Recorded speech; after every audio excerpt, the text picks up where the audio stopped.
Good morning, Bucknutters. It is Friday, June 28th.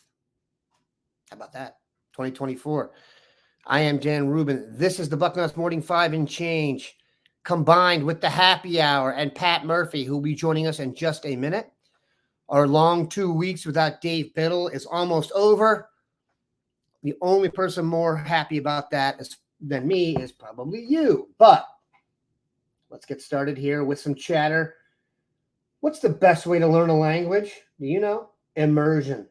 Living where the language is spoken and using it every day. But if that's not in the cards this year, you can still learn a language the second best way, and that's with Babbel. Don't pay hundreds of dollars for private tutors. Go with Babbel, the science-backed language learning app that actually works. Don't waste hours on apps that don't really help you speak the language. Babbel's quick 10-minute lessons are handcrafted by over 200 language experts to help you start speaking a new language in as little as 3 weeks. Babbel's designed by real people for real conversations. We have a special limited time deal for our listeners. Right now, get up to 60% off your Babbel subscription, but only for our listeners at babbel.com/bucknuts. BABBEL.com/bucknuts. Rules and restrictions may apply. Patrick Murphy is here. It is the Happy Hour and Bucknuts Morning 5 combo deal. I used the joke about Pat imbibing alcohol last week. If you're in boarding school, Pat, your teacher would think that was vodka. But anyway, I digress. It's not. Let's take some questions. We are going to get into some other good stuff that we have here, but we thought at the end of the week, we would just be men of the people and go right to the questions. We've got some chatter on Brody Lennon, the new tight end. Tight end recruiting has gone very well this session. We may chat about these college football ratings that have come out. I am not the gamer. My children are apoplectic about the release and are psyched about the Buckeyes, and we will get to that. But we thought we would just start it off by hitting some questions and relying on our live viewers, and you guys are already coming through, which is not that surprising. Hollywood Hager asks, and this is a question I think you got allegedly 22 starting positions in football. This might be one that the odds are longest on in terms of being able to predict. Who gets the nod at right guard to start the season? I have leaned coming out of spring to Tegra Shabola. He was Carson Hinsman starts the spring game, which was a surprise, I think, to most people because Luke Montgomery had taken a lot of first-team reps. Tegra plays with the first team as well, and we heard a decent amount about Tegra coming along throughout spring. And there's two ways to read the spring game, I think, when we're talking about this position. One, they'd seen enough of Luke Montgomery in practice that, hey, we don't need to see you with the first team. Let's get Carson out there. He's played a lot of backup center behind Seth McLaughlin after obviously being the starting center last year. And then let's work Tegra in too, who had also taken some first-team reps.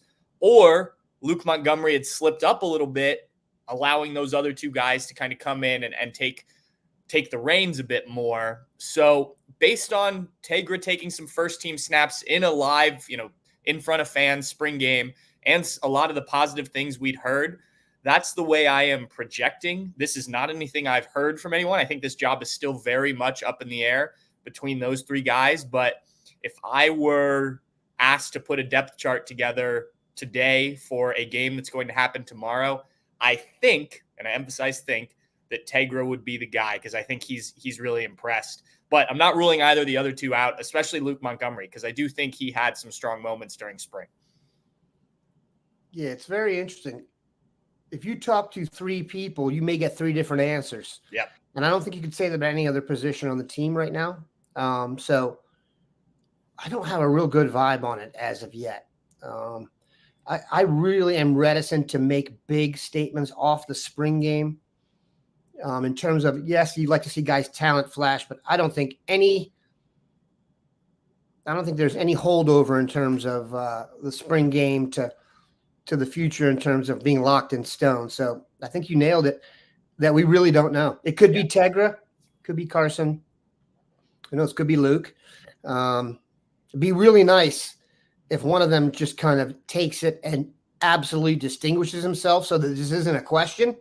If that would have happened, believe me, I think the staff would love to tell you that, hey, dude at right guard has kicked tail and is ready to roll. And I don't think they're doing this for ha-has or PR. They just really don't know. So it's up for grabs. All right. Tom Pauly, which group do you think will be the most improved this year of the quarterback, the O-line, or the team's especial? That's a good question. So I think that a lot of the O-line's improvement happened throughout last season. I think it'll still improve.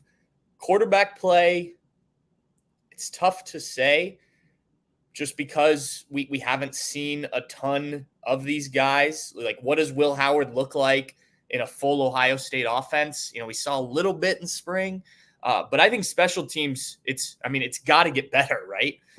They've made substantial changes to the way they're coaching it in terms of getting rid of Parky Fleming, having multiple coaches work different areas like Tress used to do. So for me, I think it's got to be special teams because the floor was so low, right? The other two, O-line wasn't great. Quarterback play certainly could have been better based on the standard that Ohio State has. But special teams, it was as bad as it gets in terms of an Ohio State position group. So for me, that's got to be it. And I think while it may not be as sexy of a thing, I saw we had another question about what's more likely, a field goal loses Ohio State a game or field goal wins Ohio State a game. It better be wins a game because it's not been good enough. You need to have kick returns going for big yards, punt returns. You need to score off those things. You're too good, too many athletes at Ohio State for this not to be a better unit. And so I think it's got to be the special teams. When was the last kickoff to this guy and you be worried returner we've had? Isn't this and this is not an attack on this current staff or Urban. I don't understand why Ohio State can't get a guy who puts the fear of death into everybody every time they punt the ball or kick it off. Yeah. I'm assuming it's much harder than I think. I'm not in any way trying to say that I know better than the staff. But it's been I don't understand it. It seems like we at one point in time we were saying just be able to catch it. Come on, man. This is an elite college football program. Can we get someone who can actually run with it after they catch it? We have the entire world to recruit. I'm incredulous about this, and it's. I don't see another team with the guy either. Maybe this is the evolution of special teams, and the coaching has gotten better. Guys are actually staying in their lanes or something. But I just remember having a guy back there who really put the fear of God into people. Shoot, Ray Small scared people back in the day, even when they changed his number back into the 80s because he got in trouble. But there used to be that fear, and I just don't see it. I thought Emeka would be that guy for a while and just never – he either got shoestringed too many times or just didn't have it. So I'd love to see that, man. When was the last time Ohio State returned a special teams play for a touchdown and didn't win the game? Probably doesn't exist, and I don't think anyone can research that quick enough to prove me wrong. So that's good. I'll give you. Well, they obviously returned the kickoff in the Florida game. Teddy Ginn, right? Yeah, that's the one. Good job by making me look bad in front of everybody. But I just remember that too. I'm just saying, generally speaking, that's like when you feel the crowd coming down on you, and they force a 3rd and long. They don't complete it. They punt it. You run it back. There's they go deep from the 50. You know what I'm saying? That feeling of there's 15 people on the field. We just don't get that. As I do get a little fired up here. All right. John Gorby, another great one. When do you think Ryan Day will name QB1? Or is this going to drag into the season and hurt team chemistry like last year? I think Ryan Day would like to know the answer to that. Look, here's the thing with these quarterback, with any position competition, but quarterback in particular, you have to let it play out, right? I do think Ryan Day probably let drag on too much. It was pretty clear last year that Kyle McCord was the starter. Devin Brown hardly played in those first few games, even though we heard he was going to play more. But you can't force one guy into a starting role if he doesn't earn it. I think that can hurt team chemistry more than anything else because the players know, right? The players see it every day. And if you are naming a starter that hasn't earned the job, I think that will affect the guys on the field, the rest of the guys on the field. But I certainly think you'd like to have it done, a couple weeks into spring, get that guy established. It wouldn't surprise me if that's the case. And it doesn't have to be, end all be all. Look, I keep going back to this. Look at the year Trevor Lawrence was a freshman and he did not start right away when things did not go well early in the season offensively. The door was never closed on Trevor Lawrence starting as a freshman, right? And I think that's the way Ohio State can look at this year is like, you say it's Will Howard. He's our guy. We name him 2 weeks into camp because he's looking the part. If it doesn't go well offensively, if it's clunky throwing the ball, you've got options here, right? So you don't have to just say, okay, he's our guy. We're rolling with him the whole season. That hasn't been the way Ryan Day's done it, but I think we've seen changes in Ryan Day. So perhaps you get, hopefully whoever you name is the guy and he's great and, the season goes as expected. But you certainly have options. So to answer the question, I think everyone else hopes it's as early as possible. But I do think you have to let it sort of play out naturally while also manipulating it a little bit so it doesn't extend like it did last year. I'll speak for myself, and I've said this before. I'll be shocked if it's not Will Howard, like shocked, beyond shocked. And I also think, I'm optimistic for this reason. I don't think Will Howard is as talented as, the Haskins, Field, Stroud, Burrow group that was here that were all lock first-round picks and some of the best quarterbacks walking the planet. But he is going to be asked to do a lot less here. With a new offensive coordinator who has a particular gift for setting up plays to have the the quarterback run effectively. The recency effect is also going to kick in. The last guy we saw play quarterback for Ohio State was Kyle McCord in a less chip offense, and he couldn't run the ball. Then you're going to see a new offense with a much bigger guy who can run the ball with better weapons around him. So it's going to look a lot better to start. I don't think I get the negativity around the offense based on what we saw. I just think let's give it a little bit, and I think it's going to look a lot better. You answered this one earlier about the kicker. Do we have a championship kicker? We will see. All right, Hollywood Hagger, you did this last week, but you can take another shot at it here. Who were the two deep D tackles and defensive ends? Yeah, I think D ends, it's probably pretty cut and dry. You got JT, you got Jack. Backups, I would say, are Kenyatta, Jackson, Caden Curry. Mm-hmm. Those guys have to produce, especially those backups. We just haven't seen a ton of them. Interior, Tyleek and Ty, I think, will certainly be the starters. Hero Canoe has made a lot of buzz. Obviously, he had some plays last season. I think that other spot, and Ryan Day said they needed to establish a little bit more depth there, guys stepping up. But you've got options. Tywan Malone, who we didn't really see after transferring from Ole Miss. Caden McDonald, Jason Moore, some young guys in there, some inexperienced guys in there, but talent for sure.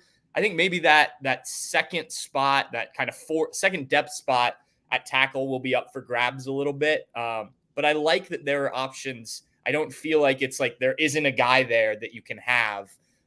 Just one guy needs to emerge, or you kind of rotate a couple guys in there early in the season and see what you get. So there are certainly guys in there. This D-line has the potential to be as good as any in the country. It just has to show up consistently. And I'm looking at Jack Sawyer and JT Tuimoloau, and I say that because we've seen it. We saw JT against Penn State and some other games.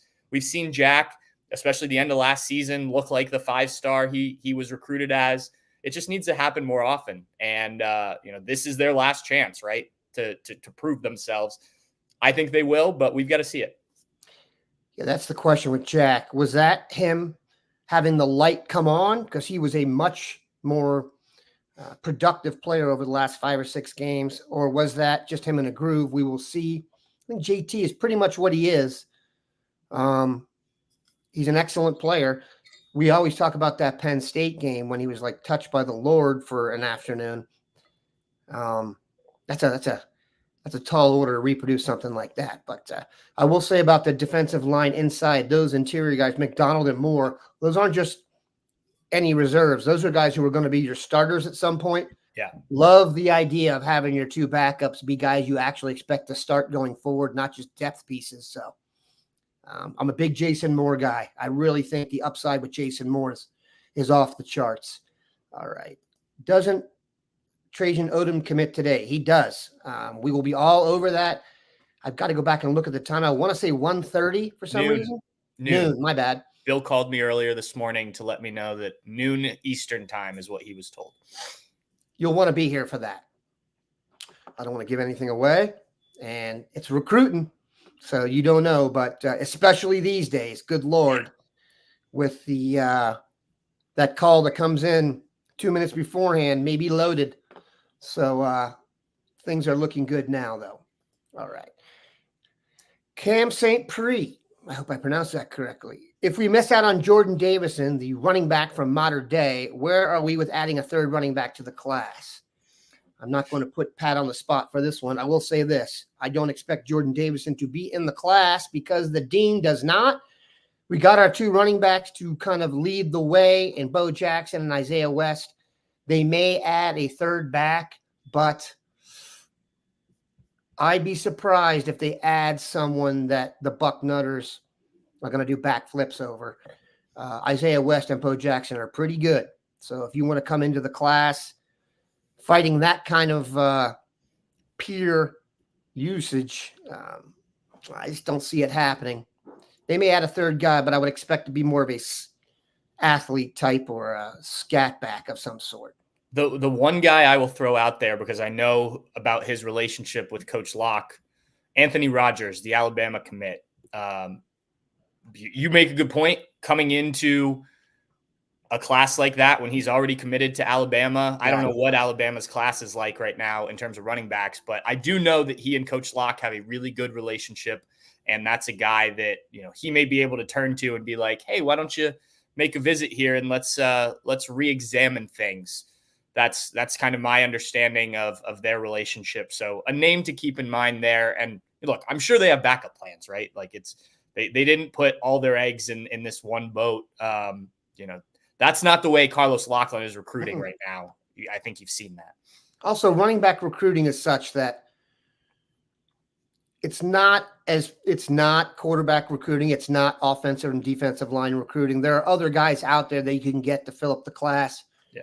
The idea of Rogers decommitting from Alabama to be the third guy to join a class to me just seems like two obstacles to overcome. Could it happen? Sure. And it's a new staff at Alabama, so I guess anything's possible.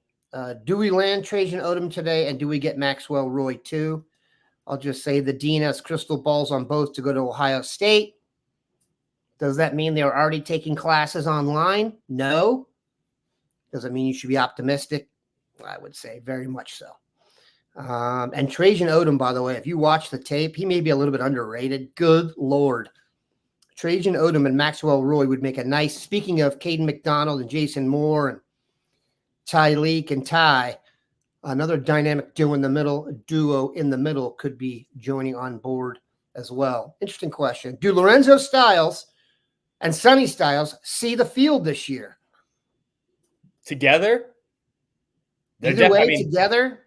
Yeah. I mean, look, Sonny's definitely going to see the field. I think Lorenzo could be your number 2 nickelback potentially behind Jordan Hancock, who may play some outside as well at times this year. So, yeah, I would expect both of them to see the field at times. I don't expect Lorenzo to be a starter unless there's some injuries, but the thing that you keep hearing about him is that speed is just different. So if they want to blitz with that nickel, if they want to do some different things, and not that Jordan Hancock is slow by any means, but if you remember that touchdown or that big play Notre Dame had at the opening of the game here at the Horseshoe, that was Lorenzo Styles, and he made that defense look slow, and they weren't slow. They were not slow. So you can do some things with Lorenzo Styles that I think they'll be excited about. If you come up to make a play on the ball and you're the only guy there, don't leave your feet. Okay. We're going to take a quick break here to read another ad and then go back. We got some great questions coming in here. You guys have really handled your business today. It's much appreciated. Ladies and gentlemen, it's my pleasure to announce this is the last time this week I'll be reading this ad, and also that it is smooth sack summer. It's officially upon us. When you're playing in the summer sun, make sure you're groomed from top to bottom. Thanks to our friends at Manscaped, you can make this season your smoothest yet. The Performance Package 5.0 Ultra is the ultimate bundle to keep your boys downstairs cool while looking hot. Join the 10 million men worldwide who trust Manscaped with our exclusive offer. Get 20% off and free shipping when you go to manscaped.com and use Bucknuts. Summertime and the trimming is easy.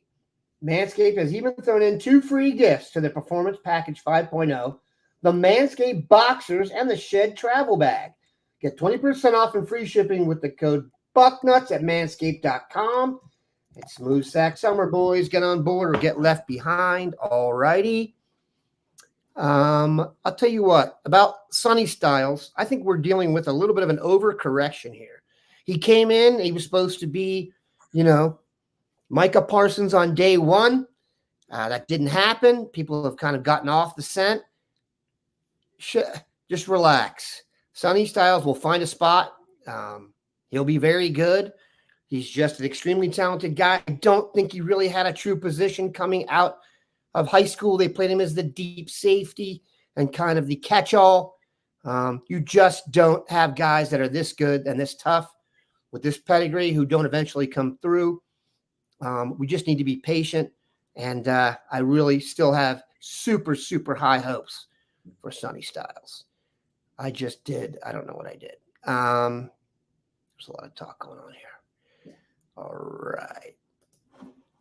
Cam, another good one. Do you think J.J. Smith will be a day one starter? And if so, where does that leave Brandon Inniss and Carnell Tate? Yeah, so people probably know if they've listened to me, I am usually pretty hesitant to hype up the freshman. Jeremiah Smith seems to be quite the exception here. I don't think there's anyone that you talk to that's around that program that isn't excited about this kid and excited about this kid next season. I think if we're talking first snap against Akron, probably depends on what they line up in, right? Because you can do a few different things with these receivers. Emeka can still play the slot. Emeka can play outside. Brandon Inniss can play the slot. You got Carnell Tate. So if they line up Emeka wide and Carnell Tate wide, then you probably have Brandon Inniss in the slot. So I guess technically Jeremiah Smith wouldn't start the game. So maybe he's not considered a day one starter, but he will start games this year. He's going to play a lot. They have depth. I believe that they will be able to get back to rotating more. Brian Hartline hasn't done that as much recently, even with some of the talent there. I think they'll have to just because of the way the schedule is. And I don't think you can keep Jeremiah Smith off the field. So it would not surprise me if he's out there for the first snap of the season, but day one starter, yeah, he's going to be one of the starters, even if they use kind of 4 starters that aren't all on the field at the same time. I don't get bogged down in wide receivers starting as much as some of the other spots. Yeah. This isn't left tackle, or center. There'll be a rotation, and they sometimes start out in a goofy lineup, so the guy who walks down the field first could be completely different. So the question is really targets. I mean, if you really want to get into it, who will lead the team in targets? I'd be shocked if it's not Emeka. I think JJ will be second, though, and then Carnell and Brandon after that. We shall see. Yeah, I mean, they could start remember how they started the spring game in that weird, formation where they roll, what if that's the first, what if there's no receivers on the field for the first snap of the season? That would be weird. Yeah. All right. Jason Moore and Mika's he's smart to be excited. Rick Montoya asked, do we have the bag for David Sanders? I'll take this one. I'll put it this way. Ohio State, maybe when this whole thing got kicked off, they were a little bit naive when it came to the NIL. They would not get involved with David Sanders if they weren't prepared to get involved with David Sanders. I mean, that's just pretty much how it is. This is not a mystery anymore. And also Ohio State has shown that if they can get you and They have the cash to do it. I don't think that's any issue. I don't think there's going to be an issue with NIL going forward. If they can get you, they'll do it. Now, does that mean they're just going to have an unlimited pocketbook? No. I think that's some of what's going on with the receiver recruiting and the sandwich class effect. I get all that. But David Sanders, a franchise left tackle, and when they have struggled to acquire such that didn't come up in this state, it'd be good to be king at that point. Let's see. Mike Schaefer. And I'm favoring team questions here because the dean is not here. But who leads the team in rushing this year? That's a good question, actually. It is. And I mean, this could come down to like a few yards either way. I mean, if you look at Travion Henderson and Quinshon Judkin's career rushing numbers, it's pretty close. Now, obviously, Quinshon has played one fewer season, but Travion has missed quite a few games. So I imagine their games played are close. I'll say Travion Henderson just because he's the known commodity in Columbus more than anything. It would not surprise me either way, though. But unless something goes catastrophically wrong, it's one of those two. But I'll lean Travion, but I'm like, 52-48 because it wouldn't surprise me if Quinshon nudges him a little bit. This is from Rick Montoya. Dan Kelly will have their hands full keeping players happy with spreading the ball around. Your thoughts on that? Yeah, I mean, look, this is Ohio State. This is always the case. Exactly. Chris Olave, Garrett Wilson didn't play a ton their freshman years. There's been Cade Stover. These tight ends had to wait time to get on the field. No doubt that it's difficult to manage these guys, and you've got to massage egos and try and get guys in when you can and things like that. And look, I think the fact that they've talked so much about having to play depth and the length of the season and things like that, yes, that is true. But I think that's also looking ahead a little bit, trying to keep guys happy in the program. Look, you're going to get your opportunity. We're going to play 17 games or whatever the number is. There will be opportunities for guys, whether that's, first quarter against Oregon or, maybe later in games, second halves. It would not surprise me if Day adjusts a little bit and is a bit more willing to go to his bench earlier because of things like that. So I think there'll be opportunities for guys, but it's an issue Ohio State has to deal with every year. This year, obviously, with the returning guys being as many as they are, certainly complicates it a little bit more, but not something that they haven't dealt with before. Not something they haven't dealt with before, and now the guys have a ton of cash. So it's much easier to wait your turn when you're sitting in a Lambo. Not that I've ever done that. Yeah. I'm being slightly hyperbolic here, but seriously, getting on the field at Ohio State, nothing changed about that with the NIL. It wasn't like, if you make more money now, you get. This isn't the NFL. It wasn't like we're playing our first-round draft pick or our high NIL guys over other guys. That's not happening. It's like certainly hope not. And Garrett Wilson, I think, said it best when he, I think it was an early off-season availability with the Jets, and he talked about how they were able to keep recruiting five-star receivers. Pretty sure it was a Marvin Harrison question related. Yep. These guys know what they're getting into, man. This is not, they didn't show up at Ohio State. They're like, oh my God, look at all these receivers. You told me I was going to be the main guy. Not at all. They know what they're doing. And the guys that come here, I get the sense they're focusing on guys who actually not only know that, but embrace it during the process. You're not fooling anybody these days. Guys know they're not coming here and stepping on the field day one. They some of the highest paid players in the NFL came to Ohio State and didn't start day one. So we need to give these guys some credit in terms of what they see and how they dig it. All right. Oh, look at this one. Interesting one. How will Justin Fields do in Pittsburgh? No one touches that Ohio and Pennsylvania rivalry. What are your thoughts on that? Yeah, I just had this conversation. I have a buddy who's a Steelers fan. We were hanging out over the weekend with a bunch of Browns fans, and this came up. I think it's a good situation. Like, I don't know what the ceiling is for Justin Fields just because he was in a debacle of a situation for most of his time in Chicago.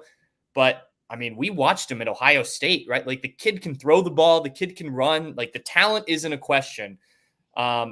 I think he can have in an organization like the Steelers, which I know a lot of people in Columbus don't like to hear, but it's a really well-run organization. There's a reason they, don't fire head coaches and are consistently in the playoff hunt. I think that he can have a really good career in that structure. What his numbers are when he takes over for Russell Wilson, I think is still up to debate, but I think you see that they are putting in place with a guy like Russell Wilson. Okay, they're going to use those guys' legs a little bit. I know Russell Wilson doesn't run as much as he used to, but I think that this makes way more sense, this setup, than what they ever did in Chicago. He'll certainly have weapons with some of the guys they have in Pittsburgh, and I can't imagine it not going positively because I know how much talent that kid has and the work he puts in. So for me, I think, the sky's the limit for him. It's just a matter of kind of what happens around him. And I think Pittsburgh is a much better situation than it ever was for the Bears. I can tell when someone's an NFL fan and a non-college fan, when I talk about Justin Fields and they talk about him being only a runner, and I explain to them, do you know that he literally did not run the ball for an entire season here because Gunnar Hoke was his backup? We were all scared beyond human recognition. Do you know that his first season he threw 2 interceptions and one was the coach's fault? I'm incredulous. Here's the part. This may cause some waves, but I truly believe this, and you can argue with me if I'm wrong. When they left Ohio State, Justin Fields had a higher approval rating among Buckeye fans than C.J. Stroud did. There were many people who I trust told me they thought Justin Fields is the best quarterback ever to play at Ohio State. Now, he has not gone on to have the greatest rookie season, arguably in the history of the sport. So I get that hindsight's going to become 2020, but I don't get it with Justin Fields and the negativity. Here's another thing: I am not a Russell Wilson guy at all. I don't like the way he plays. I'm not a huge fan of when he gets interviewed and tries to say the right thing, and I think it's all BS. Pittsburgh fans are not. This is just my opinion. I don't think Pittsburgh fans are going to like him, and then they're going to have the backup come in and be way more talented. And they're going to fall in love with him. Keep this in mind. When Justin Fields was in the combine, I matched up his athletic traits and everything, and the closest person was Evan Ingram, who was a Pro Bowl tight end. This is not an average dude. Really need to get him in there at some point for the Steelers. Now, I do not like the Steelers, I might add. I don't want to put that part in there. But I do think he's going to do very well there. And you mentioned it. The Steelers, this just in, have a track record for getting the best out of their players. It's like a running joke on my college thread with one of my buddies who's a Steelers fan. Now, he's not a Tomlin guy, but they make the playoffs every year. They've had 3 coaches. The Browns have had 3 coaches, I think, since lunch. So I'm very high on Justin Fields, man. I just don't get it. And I understand that I'm the publisher of a place called Buck Nuts, and I'm probably biased. And by probably, I mean 100% biased. But I don't get that. That was a steal. If you got your quarterback for that, for the future, steal. And I think they brought in Russell Wilson just by strength of comparison, because Russell Wilson makes me uncomfortable. I'm just going to be honest about that. All right. A few more questions, and then we will get to it. Yeah. That is interesting that Justin's going to be playing a lot against, your Browns and your Bengals devotees. Dave Biddle will have to root against him. That's something I'd like to actually watch on live stream. I could do that. Dave, very sane when it comes to the Bengals and the Reds. I don't know if you know this. Dave, very even-keeled guy. Just like takes everything real seriously. Just solid. All right. People want to talk about Cedric Works, the defensive end from Northmont. He is probably not going to get an Ohio State offer. He verbally committed to Kentucky and then told them, I heard all the best players in Ohio go to Kentucky. Up for debate. What's your vibe on this? Yeah, I mean, depth will help. Well, I just think that's a bold claim by Cedric Works there. It is slightly bold, yeah, possibly influenced by his destination, but yeah, for sure. There's a lot of discussion about playing more guys. You touched on this with the expanded schedule. If you want to know themes on the front row every year, one that endures is the young guys aren't getting enough burn. Your thoughts? Yeah, I think that needs to happen more. I mean, I think if you look at Ryan Day and just the way he's managed the quarterback situation, like I can think of a number of games under Ryan Day's tenure where people are clamoring to get the starter out, get the backup in, one, to not get the starter hurt, also to see the backup get him some live reps. And then you can apply that throughout the team. I mean, other than like defensive line, some receivers over the years, there hasn't been a ton of that rotation. I think you look at some of the other teams across the country, the top teams that Ohio State is competing with, they do more of that. And I think that needs to become part of Ohio State's DNA more. And I do think it'll help with recruiting. If you're a kid that thinks, well, I could go to Ohio State and sit for a few years. And you mentioned earlier, Dan, some of those guys that are built that way and are okay with that. Not everyone is. So if you can look and say, all right, there are freshmen getting snaps. You're getting snaps early in your career. I'll go to Ohio State and maybe be, number 2 on the depth chart, but I know I'm going to play. I think that certainly helps in recruiting. And not that Ohio State right now needs the help, but you'll take anything you can get on the recruiting trail, right? Yeah, I'm telling you, it's going to be fun if Justin Fields becomes the quarterback of the Steelers. You guys are all going to go through some emotional ups and downs. I would only have to worry about it in the Super Bowl. And at that point, if the Cowboys get back to the Super Bowl, I'd be so inebriated that it wouldn't even matter who won or lost. At that point, you'd probably have to tell me a week later. But that would be super interesting when he's going to beat the Browns and such. Chris Sowers wants to know, when do we think Dorian Brew commits? I don't know. Dorian Brew's recruitment has been really interesting. Dorian's been Dorian is in the same class, 2025, as my youngest son. Dorian has been a known commodity in the Dayton area since they were little. He's one of those guys in town who's like the best athlete in town kind of guy. At Northmont, and then transferred to Conroe, Texas. Before that, he was as much penciled into the rotation for the defensive backs as anybody. But look, Texas is not a state that forgets about football. Although I will say this, Texas and Texas A&M don't appear to be his 2 finalists. The instincts that we're hearing is the bill says USC and Ohio State. I guess he's in the middle of the country now, and he could go either way on a flight. Normally, if he was still in Ohio, I would favor us for travel. I still think Dorian Brew will be in the class, and I've always thought that. I have a physician who's family friends with them. He thinks it. So if he doesn't, it'll be a loss. It really would be. I think he's a fantastic player. Of all the guys we've gotten in this class, he's the one to me that literally could line up outside corner, free safety, slot, strong safety. He's blessed in that way. So I really hope we get Dorian Brew. I think we will. Eric Turnbull agrees with me. Brew is in. We just don't know when. I would hope that is the case. All right. John Gorby tells me to be easy. John Gorby is a Browns fan. See? It's already started. He's taking out his angst versus the Steelers on me just because I brought up how good Justin Fields is. Now, he knows that's not my fault. Come on, man. You got to deal with this. It's funny because we had Dane Brugler on the show on Wednesday talking about NFL stuff. And there are some Buckeye fans who really don't care about the NFL whatsoever, Mr. Bucknuts being one of them. However, just know this. Every single person who comes to play football here has one goal, and that is to get to the NFL. So to disregard it would be kind of silly. It really is the goal here. Although I will say this, things may have changed slightly now that we are in position to pay some of these dues, which is good. All right, we're going to ask one more question. Let's see, we're almost at 40 minutes, so you're about to get some free content here. Pat, what are you doing this weekend?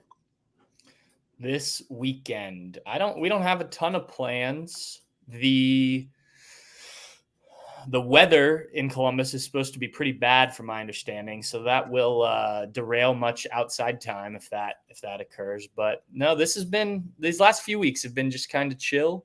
Yep. There's a Crew game tomorrow night. I'll watch that. But other than that, not a ton. Are you Obviously. a Cavs fan that's upset they didn't draft Bronny James? Oh, you're a Lakers fan. Yeah. What's your vibe on Bronny? Yeah, look, I'm excited for the kid. I hope that they handle him correctly because I don't want this to just be a appease LeBron thing. I think it's going to be interesting. There's been more buzz recently about LeBron not being happy with the roster and, actually considering the move somewhere else. So if you draft his son and then he leaves, which Not I don't happening. think will happen, but Come on, man. look, he's a couple years away from even being a rotation guy at the NBA. Probably he's 6'1", which is, unless you're putting up big numbers, a little bit of an issue. But I hope it goes well. I hope he can work his way into an NBA player. Obviously he's dealt with a lot over the last year, but I watched some of his late night games at USC. Now, granted, he missed most of preseason and the first 8 games of the year, but the kid has talent. He's not his dad, which I think we have to remember. He may not even be his younger brother, but, there's a reason he was recruited to USC. There's a reason he was a 4 or 5 star, depending on what you look at. So he's certainly talented. It's just, is he ready for the NBA? Probably should have been a 2-3 year college guy and then seen where he stood. All right. People love digressions, so I'm going to give him one here. One, I do agree with Adrian Wojnarowski in that this was nepotism, the reason he was drafted. But the idea that nepotism in the NBA started with LeBron is false. Trust me on this. I had an internship with the Washington Bullets, for the draft that produced Rasheed Wallace. It was free internship. I put together a proposal on how to turn it into a job and make it like a low-paid personnel guy. They said, this is a great idea. And they gave it to Wes Unseld Jr. So nepotism, my friends, alive and well. Not to say I was more qualified than him, but just it's rampant. The video coordinator was H. Lynam, son of Jim Lynam, the head coach. So LeBron getting his son a gig in the NBA on the court may be a little bit obvious, but nepotism is strong in pro sports. Very strong. I doubt Bill Belichick's son could get defensive coordinator with that hair if he wasn't related to the boss. So let's lay up on the nepotism stuff. If my son wants to be the head recruiting guy at Bucknuts in 20 years, I'm just kidding. All right. We appreciate Pat stopping by. Exactly. Nepotism everywhere. And Neil, that's where we do it. All right. We could go on forever once we got off the Ohio State kick, and we know you love the digressions. Brutus, enjoy your journey through life. May God richly bless you and live life loud. Let's live it loud. Have a great weekend, everybody. Have a good one, Bucknutters.